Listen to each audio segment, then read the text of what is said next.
If you're struggling to get along with French people because you find them really snobby, it's probably a cultural misunderstanding, because what we feel is universally accepted as subjective or objective is not actually universal. And in fact, French people compared to American people tend to believe that there is a right way and a wrong way to do everything. And I have the perfect example of this. So my French husband recently bought a pizza oven, and he's been trying to make authentic Italian pizzas. He's been doing pretty well, if you ask me. So I posted about it on my personal Instagram story. One of my friends who loves to cook was like, hey, I want like your recipe. They'll give me the instruction. So I sent it to her. And then a few weeks later, she posted on her Instagram story about making pizzas. And she had added like, I think some herbs, and had maybe made one with some barbecue sauce or something. I didn't know this at the time, but my husband responded to her story with just one word and said, heresy. And then a few weeks after that, my friend told me about this. She was like, by the way, your husband said, like, responded to my story and said this.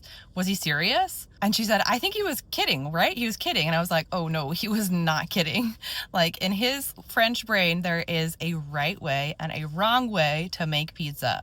You did it the wrong way. Whereas the American style is like, I don't care what you put on your pizza. If you want barbecue sauce on your pizza, like, have fun. It's more a live and let live thing. Most American people would agree that objectively there is no best way to make a pizza. Whereas most French people would say, no, objectively there is one right best way to make a pizza. And I think this is why French people come across as kind of snobby, because we as Americans think it's kind of elitist to assume that your way, the way that you know, is the only and the best way. Whereas for French people, that's just their reality. There's one best way to do everything. And again, I'm not saying one culture is right, one culture is wrong. I just think it's interesting, and I think it's important to understand these differences so we can get along better. What about you? What do you think? Do you think there's a right way and a wrong way to do everything, or is there a little bit more nuance to it?